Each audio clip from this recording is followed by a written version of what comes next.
Assalamualaikum warahmatullahi wabarakatuh. Selamat pagi. Nah, kali ini saya akan melanjuti materi matematika peminatan kelas 12 yang berjudul tentang penggunaan turunan fungsi trigonometri. Oke, nah di penggunaan turunan fungsi trigonometri itu ada yang pertama untuk mencari nilai maksimum dan nilai minimum, yang kedua yaitu nilai stasioner, fungsi naik dan fungsi turun, kemudian ada untuk mencari garis singgung kurva. Mungkin di kelas 2 di matematika wajib kamu sudah mengerjakan atau memahami tentang penggunaan turunan fungsi trigonometri, tetapi fungsinya itu belum berbentuk trigonometri, masih berbentuk fungsi biasa. Nah, di kelas 3 itu yang kita bahas berkaitan dengan fungsi trigonometri, penerapan fungsi turunan tapi fungsinya itu merupakan trigonometri. Oke, pertama kita akan membahas untuk mencari nilai maksimum dan nilai minimum. Oke, saya ambil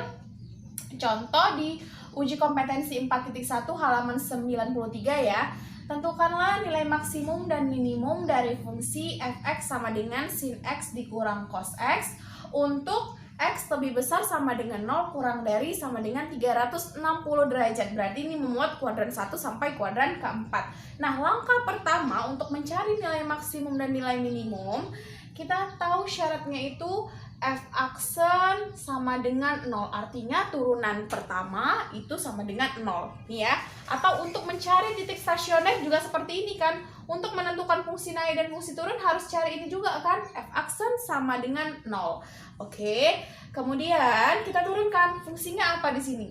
Fx sin x dikurang cos x. Udah? Kita turunkan f(aksen x sama dengan 0. Sin turunannya apa? Cos x ya. Di sini cos x negatif, cos x turunannya min sin. Berarti di sini jadinya tambah sin x sama dengan 0. Oke, kita mau cari apa kalau udah kayak gini? Mau cari himpunan penyelesaiannya atau titik-titiknya ya. Titik stasionernya. Nah, kalau gitu cos x tambah sin x kita buat jadi sederhana, sin x-nya pindahi. Berarti min sin x. Nah, kemudian saya buat yang ini dibagi cos x, kemudian ini juga dibagi cos x. Ya. Cos x dibagi cos x hasilnya 1. Nah, sin per cos itu bisa diganti dengan tan x. Di sini ada negatifnya. Negatifnya kita pindahi.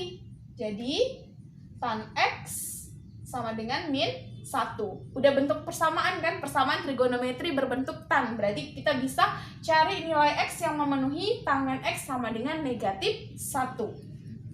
Nah, di tangen x sama dengan min 1. Kita harus bentuk apa jadinya? Persamaan trigonometri kan? Tangen x sama dengan tan alfa. Kalau gitu tan berapa yang hasilnya negatif 1? Nah, yang bernilai positif tangennya itu kuadran 1 dan kuadran ketiga ya. Nah, kalau gitu kuadran kedua pasti ada yang bernilai negatif ya. Tan x berarti tan berapa yang hasilnya min 1?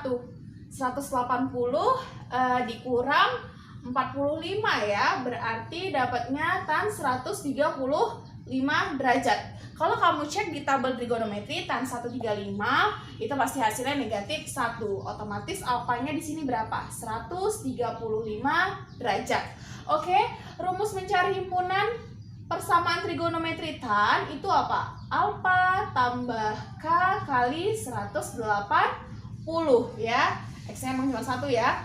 Nah, kemudian kita ganti. Berapa alfanya? 135. 135 ditambah k kali 180. Kita mulai. K-nya sama dengan 0. Berarti X-nya ini habis ya. Tinggal 135. Memenuhi. Karena rentangnya 0 sampai 360. Nah, kemudian K-nya 1. Berarti X sama dengan 135 tambah K kali. K-nya ganti. K-nya ganti berapa? 1 kali 180 berarti 135 tambah 180. Nah, hasilnya berapa ini? 315 derajat. Memenuhi. Oke, kita udah dapat yang memenuhi ya. X-nya 135 dan X-nya 315. Nah, ini masih himpunannya ya. Sekarang kita substitusikan ke persamaan yang belum diturunkan. Oke, kita mau mencari yang mana nilai maksimum, yang mana nilai minimumnya. Nah, fx itu kan sin x dikurang cos x ya. Untuk f-nya 135, berarti setiap x-nya kamu ganti jadi 135. Sin 35 dikurang cos 135. Nah, sin 135 berarti 180 dikurang 45. Sin 45 itu hasilnya setengah akar 2. Nah, kuadran kedua sinnya positif. Dikurang cos 135 itu letaknya di kuadran kedua, berarti nilainya negatif. Kita buat di sini tambah. Nah, 180 dikurang berapa hasilnya supaya 135? Dikurang 45. Cos 45 berapa? Setengah akar 2. Nah, sama kan? Setengah tambah setengah jadi 1 atau akar 2. Itu dia. Oke, sekarang kita cari yang untuk F-nya 315. Untuk F 315 ya, saya buat sama dengan berarti sin 315 dikurang cos 315. Nah, sin 315 letaknya di kuadran ke-4, berarti nilainya negatif. Oke.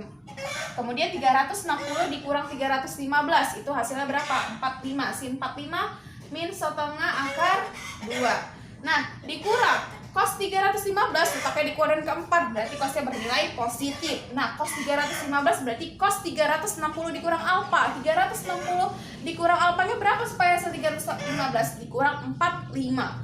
Berarti itu di sini cos 45. Berapa cos 45? Setengah akar 2. Oke, negatif sama negatif. Nambah ya.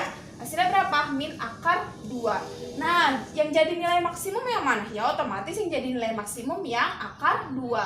Inilah nilai maksimumnya. Nah, kalau gitu nilai minimumnya yang mana? Yang negatif. Gampang kan?